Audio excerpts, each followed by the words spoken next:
సిద్ధరామయ్య రాజీనామా చేసి డీకే శివకుమార్కి ముఖ్యమంత్రి పొజిషన్ ఇచ్చారు కాబట్టి డీకే శివకుమార్ కూడా సిద్ధరామయ్య లాగానే పరిపాలన చేయాలని నేను మనస్ఫూర్తిగా కోరుకుంటున్నా. ఎందుకంటే డీకే శివకుమార్ ఆల్సో హీస్ ఏమంటారు, ఆయనకి ఇవ్వాల్సిందే. ఎందుకంటే హీ డిజర్వ్స్ దట్. ఎందుకంటే కష్టపడి అధికారంలోకి రావడానికి సిద్ధరామయ్య ఒక్కడే కాదు, డీకే శివకుమార్ కూడా చాలా కష్టపడి అధికారంలోకి తీసుకొచ్చాడు కాంగ్రెస్ గవర్నమెంట్ని కర్ణాటకలో. సో అప్పుడు ఆయన ప్రామిస్ చేశారు, మీకు 2.5 years ఇస్తామని. ప్రామిస్ చేసిన ప్రకారం ఇప్పుడు కాంగ్రెస్ వాళ్ళు అతను సీఎం చేశారు. బట్ డీకే శివకుమార్ గురించి మనం తర్వాత మాట్లాడదాం. First I want to talk about Siddaramaiah. మంచి సెక్యులర్ నాయకుడు, మంచి సెక్యులర్ లీడరు. నాకు ఇద్దరు వ్యక్తులు, వాళ్ళిద్దరు ఇప్పుడు మాజీ ముఖ్యమంత్రులు అయ్యారు. వాళ్ళిద్దరు నాకు చాలా ఇష్టం. ఎవరంటే కేరళ ముఖ్యమంత్రి విజయన్ గారు, లెఫ్ట్ పార్టీ విజయన్ గారు, ఈయన సిద్ధరామయ్య. వీళ్ళిద్దరు కూడా చాలా సెక్యులరిజాన్ని కాపాడినటువంటి ముఖ్యమంత్రుల్లో వీళ్ళిద్దరి పేరుని మనం గట్టిగా చెప్పాలి. ఎందుకంటే అక్కడ కమ్యూనల్ పాలిటిక్స్ వచ్చినప్పుడు the way they dealt, communal పాలిటిక్స్ని చాలా పకడ్బందీగా ఎదుర్కొన్నటువంటి వాళ్ళు సిద్ధరామయ్య ప్లస్ విజయన్ ఎదురున్నారు. ముఖ్యంగా సిద్ధరామయ్య గురించి మాట్లాడదాం. సిద్ధరామయ్య గారు 2023 ముందు భారతీయ జనతా పార్టీ గవర్నమెంట్లో వాళ్ళు యాంటీ కన్వర్షన్ లా అని చెప్పేసి మైనారిటీలని ఇబ్బంది పెడుతుంటే ఆయన ప్రచారంలో చెప్పాడు, నన్ను గెలిపిస్తే నేను మీకు యాంటీ కన్వర్షన్ లా ఎత్తేస్తానని చెప్పాడు. ఆయన చెప్పినట్టుగానే గవర్నమెంట్ రాగానే 2023లో యాంటీ కన్వర్షన్ లా ఎత్తేసి, ఇది అన్కాన్స్టిట్యూషనల్, యాంటీ కన్వర్షన్ లా అది అన్కాన్స్టిట్యూషనల్, అది భారతదేశంలో ఫ్రీడమ్ ఆఫ్ రిలీజన్ అనేది ఉంది. గవర్నమెంట్ అనేది అన్ని మతాలని కాపాడాలి తప్ప ఒక మతాన్ని తీసుకెళ్ళి ఇంకొక మతం మీద దాడి చేయడం కరెక్ట్ కాదు. సో ఇలాంటి యాంటీ కన్వర్షన్లో ఇవన్నీ కూడా మంచిది కాదు అని చెప్పేసి ఆయన ఎత్తేసాడు గవర్నమెంట్ రాగానే.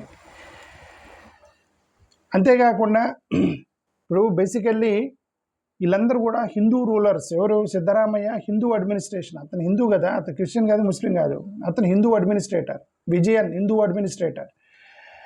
వీళ్ళందరూ కూడా Hindu administrators. Chandrababu Naidu Hindu administrator, Revanth Reddy Hindu administrator. వీళ్ళందరూ కూడా హిందువుల పరిపాలనలో మైనారిటీస్ని కాపాడటానికి వాళ్ళ యొక్క మంచి మనసు కలిగి ఉండాలి.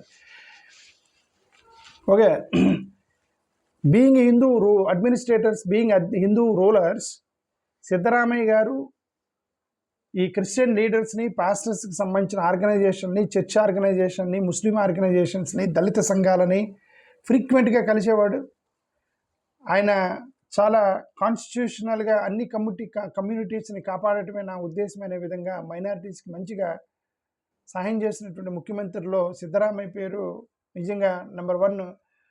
అతని మీద కొన్ని ఆరోపణలు కూడా చేశారు వీళ్ళు భారతీయ జనతా పార్టీ వాళ్ళు. ఏంటంటే ఒక మెట్రో స్టేషన్కి దగ్గరే, ఏదో ఒక మెట్రో స్టేషన్ దగ్గరలో ఒక 150 సంవత్సరాల చరిత్ర కలిగిన ఒక చర్చ్ ఒకటి ఉంటే ఆ చర్చ్ పేరు పెట్టాడని మెట్రో స్టేషన్ కానీ గొడవ చేశారు. మీరు మత ప్రచారం చేస్తున్నారని. మెట్రో స్టేషన్లు అన్నిటికి కూడా సెక్యులర్ పేర్లు ఉన్నప్పుడు ఆ దగ్గరలో ఒక పెద్ద చర్చ్ ఉందని ఆ చర్చ్ పేరు పెట్టాడని గొడవ చేశారు సిద్ధరామయ్యకి వ్యతిరేకంగా భారతీయ జనతా పార్టీ. అంతేకాకుండా పేర్లు మాదిగా క్రిస్టియన్, హోలియా క్రిస్టియన్, ఇలా రెడ్డి క్రిస్టియన్ అని చెప్పి ఏంటంటే వీళ్ళు క్రిస్టియానిటీలో కులాలు లేవు, క్రిస్టియానిటీలో కులాలు లేవు, కులాలు అనేవి మా హిందూ మతానికి సంబంధించినవే, వాళ్ళకి మీరు ట్యాగులు ఇవ్వటం ఏంటి, ఎస్సీ క్రిస్టియన్, మాదిగా క్రిస్టియన్ ఇలా ఇవ్వటం ఏంటి, మీరు ట్యాగులు ఇవ్వటం ఏంటి, కులాలు ఎత్తేయండి అని చెప్పేసి అక్కడ వీళ్ళు ఏం చేయాలి, మా మతంలో కులాలను తీసుకురావడానికి రిఫర్మేషన్ చేయాలి. మీరు సంఘ సంస్కర్తలు ఏం చేయాలంటే మన సమాజంలో కులం లేకుండా చూడాలి, కానీ పక్క మతంలో కులాలు లేకుండా వీళ్ళు చూడటం. అంటే వీళ్ళందరూ కూడా క్రిస్టియానిటీలో కులాలు ఉండటానికి లేవని ఉద్యమం చేశారు.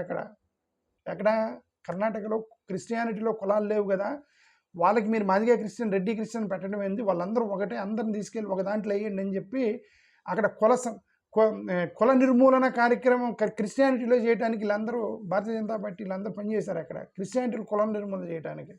ఎందుకు? వాళ్ళు కులాలు ఉండకూడదని కాదు, అక్కడ కులాలు కనిపిస్తే మళ్ళీ రిజర్వేషన్ ఇవ్వాల్సి వచ్చేదని. ఇదండి మన హిందూ మతంలో కుల నిర్మూలన చేయాలి.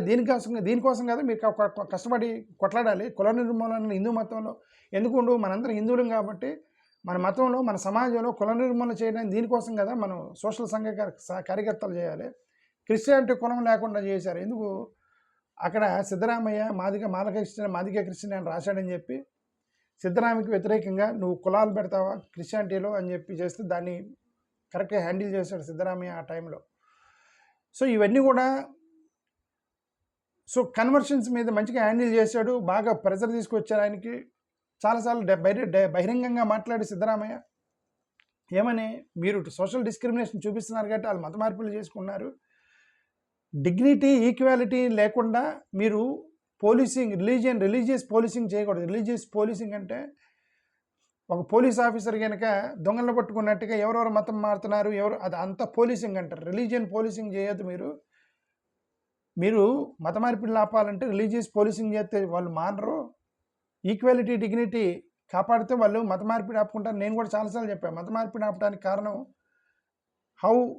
ఈ ప్రేమ జాలి దయ వల్ల మీరు వాళ్ళు మత మార్పిడి ఆపుతారు, మీరు ఇలా చేయడం కరెక్ట్ కాదని చెప్పేసి నేను కూడా గతంలో చాలాసార్లు చెప్పిన. అది సిద్ధరామయ్య స్టార్టింగ్ నుంచి కూడా చెప్తూ ఉన్నాడు. కాన్స్టిట్యూషనల్ ఫ్రీడమ్, మన భారతదేశంలో ఆర్టికల్ 25 కాన్స్టిట్యూషనల్ ఫ్రీడమ్ ఉంది, మత మార్పిడి మీద మీరు చేయకూడదని క్రిస్టియన్స్ తరఫున చాలా గట్టిగా మాట్లాడిన వ్యక్తులు సిద్ధరామయ్య ఒకడు. అందుకే నాకు నచ్చిన వాళ్ళలో సిద్ధరామయ్య ఒకడు, ప్లస్ ఈయన విజయన్ గారు కూడా. మైనారిటీ వెల్ఫేర్ బడ్జెట్, ఆ బడ్జెట్లో కూడా ఎస్సీ ఎస్టీలకు సంబంధించినటువంటి ఓబీసీలకు సంబంధించిన బడ్జెట్ కూడా చాలా పర్ఫెక్ట్గా చేసేవాడు సిద్ధరామయ్య. క్రిస్టియన్స్ని ముస్లిమ్స్ని అందరిని కూడా చేస్తుంటే భారతీయ జనతా పార్టీలు మీరు అపీజ్మెంట్ పాలిటిక్స్ చేస్తున్నారు, బడ్జెట్ మొత్తం తీసుకెళ్ళి క్రిస్టియన్ ముస్లింలకి అఫ్కోర్స్ ఎస్సీ ఎస్టీ బీసీలకి ఇస్తున్నామని డైరెక్ట్గా అనలేరు, వాళ్ళు లోపల ఉన్నా సరే బయటకు అనలేరు అంటే ఓట్ బ్యాంక్ కొట్టింది కాబట్టి. సో ఎస్సీ క్రిస్టియన్ ముస్లిమ్స్ మీద అంటారనమాట డైరెక్ట్గా. బట్ ఈయన ఎస్సీ ఎస్టీ బీసీలకి భారీగా బడ్జెట్లు ఇచ్చేవాడు. సో చాలా సెక్యులర్ అడ్మినిస్ట్రేటర్ ఎవరంటే సిద్ధరామయ్య. ఇప్పుడు ఎడ్యుకేషన్ సిలబస్ మొత్తం మార్చేశాడు ఆయన రాగానే. గతంలో బీజేపీ గవర్నమెంట్ ఉన్నప్పుడు సాఫ్రనైజేషన్ ఆఫ్ ఎడ్యుకేషన్ చేశారని కొన్ని చాప్టర్లు పెట్టారు. సావర్కర్ గారు పుష్పక విమానం మీద వెళ్ళి భారతదేశం మొత్తం తిరిగి వచ్చాడు హనుమాన్ జైల్లో ఉన్నప్పుడు అని వాళ్ళు సాఫ్రనైజేషన్ చేయడానికి ట్రై చేస్తే ఈయన వచ్చినాక పుస్తకాల్లో ఉన్నటువంటి చాప్టర్లు మొత్తం మార్చేసి రియల్ హిస్టరీ చెప్పండి, మీరు అలా రాస్తే ఎందుకు రాశారయ్యా సావర్కర్ గారు పుష్పక విమానం ఎక్కి భారతదేశం మొత్తం తిరిగి వచ్చారని రాశారంటే అది ఒక ఏమంటే లిటరసీ రూపంలో రాసేవన్నా. నువ్వు లిటరసీ రూపంలో రాస్తే రేపు పొద్దున పిల్లోడు నువ్వు నిజం అనుకొని సావర్కర్ గారు కూడా పుష్పక విమానం తిరిగాడట, ఆయన కూడా రాముడిలాగా దేవుడు అని చెప్పి సావర్కర్ గారిని పూజించడం మొదలెడతారు మన భారతదేశంలో.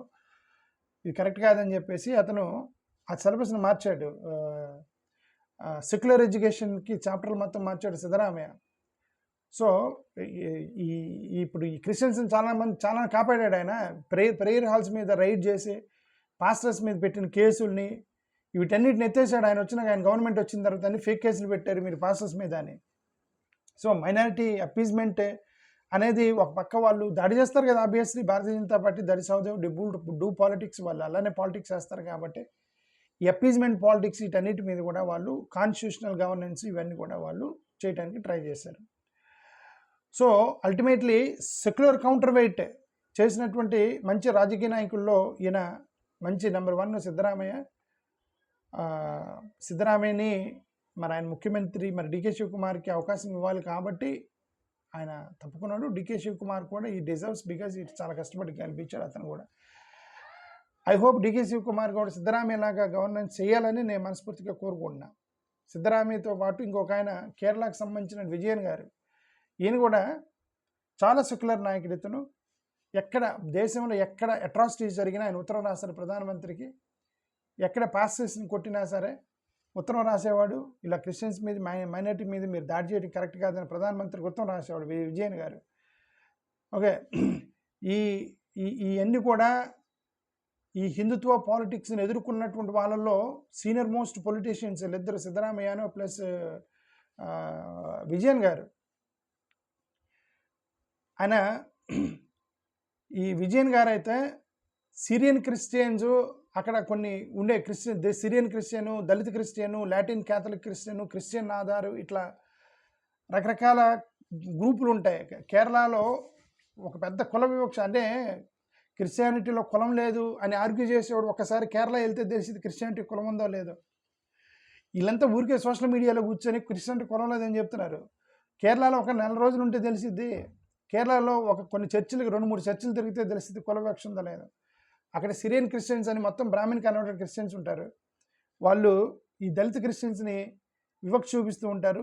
లాటిన్ క్యాథలిక్ బ్యాక్వర్డ్నెస్ సంబంధించి క్రిస్టియన్ నాదార్ అని బీసీలకు ఒక సపరేట్ చర్చ్ ఉండేది. బీసీలకి నాదర్ రిజర్వేషన్, నాదర్ క్రిస్టియన్స్ అంటారు. ఆ నాదర్ క్రిస్టియన్స్కి బీసీలకి రిజర్వేషన్ ఇచ్చి ఈయన విజయన్ గారు వాళ్ళు బీసీ లిస్టులోకి పట్టుకొచ్చాడు. క్రిస్టియన్ నాదర్స్ని ఓబీసీ లిస్టులోకి పట్టుకొచ్చాడు విజయన్ గారు.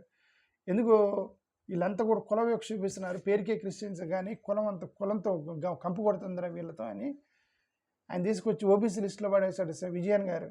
ఓకే, సో ఈ రిజర్వేషన్ అండ్ సోషల్ జస్టిస్ మీద పనిచేసిన వాళ్ళలో విజయన్ ప్లస్ సిద్ధరామయ్యని మనం డెఫినెట్గా అప్రిషియేట్ చేయాలి.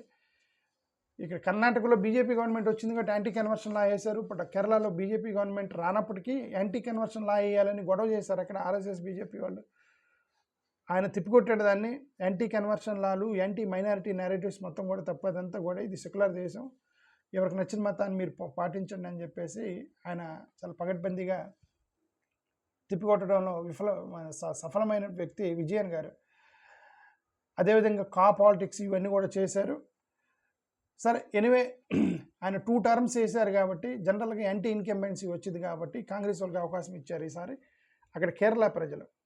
మోరోవర్ అదే ఎవరైతే బీజేపీతో వెనక పక్క పొత్తు పెట్టుకున్నారని ప్రచారం చేస్తారో వాళ్ళు ఓడిపోతారు.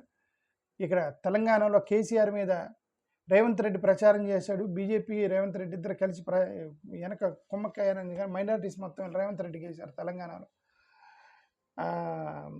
ఇప్పుడు అలాగే విజయన్ బీజేపీ వెనక పొత్తు పెట్టుకున్నారని రాహుల్ గాంధీ అక్కడ ప్రచారం చేశాడు. చూశారు ఎప్పుడైనా సరే ఈడీ సిబిఐ కూడా మీరేమి విజయన్ మీద దాడి చేయలేదని రాహుల్ గాంధీ ప్రచారం చేశారు అక్కడ పోయి. ఇప్పుడు మొన్న ఈడీ రైడ్ జరిగింది విజయన్ మీద. ఈడీ రైడ్ చేయగానే ఆ రాహుల్ గాంధీ అప్పుడు చెప్పినటువంటి దాన్ని, ఇదిగో రాహుల్ గాంధీ నువ్వు ఈడీ రైడ్ చేయలేదని నువ్వు ఆ రోజు ప్రచారం చేసినావు కదా, ఇప్పుడు చేశారు, నువ్వు హ్యాపీయా ఇప్పుడు అని చెప్పేసి తిప్పారు అక్కడ కమ్యూనిస్టులు రాహుల్ గాంధీ మీ వ్యతిరేకంగా. ఓకే, సో అదొకటి. ఇక్కడ జగన్మోహన్ రెడ్డి గారు వెనక బీజేపీ పక్కన అనగానే ఈ మైనారిటీ ఓట్లు మొత్తం కూడా న్యూట్రల్ అయిపోయి స్ప్లిట్ వచ్చేది. న్యూట్రల్ అయిపోయి ఇప్పుడు ఎవరైతే బీజేపీతో వెనక ప్రచారం చేసుకున్న సెక్యులర్ నాయకులకి పేరు వచ్చి వాళ్ళు ఓడిపోతారు. ఇప్పుడు జగన్ ఓడిపోయాడు, అక్కడ కేసీఆర్ ఓడిపోయాడు, ఇక్కడ విజయన్ గారు ఓడిపోతారు. ఎందుకంటే వీళ్ళు బీజేపీతో పొత్తులో ఉన్నారని చెప్పి ప్రచారం చేసేదని మైనారిటీ ఓట్లని న్యూట్రలైజ్ చేసి స్ప్లిట్ చేస్తారనమాట. ఆ స్ప్లిట్ చేసి గెలిచారు వీళ్ళందరూ కూడా. సో సరే, ఏదైనా పొలిటిక్స్ను పక్కన పెడితే సిద్ధాంతపరంగా సిద్ధరామయ్య ప్లస్ విజయన్ గారు, I like these 2 people. I hope JD Satheesan అక్కడ విజయం చేసినట్టుగా సతీశన్ గారు కూడా చేయాలని మనం కోరుకుందాం. మంచి పరిపాలన. ఇలా డికే శివకుమార్ కూడా సిద్ధరామయ్య లాగానే మంచి సెక్యులర్ నాయకుడిగా పేరు తెచ్చుకోవాలని మనస్ఫూర్తిగా కోరుకుందాం. థ్యాంక్ యూ, నమస్కారం.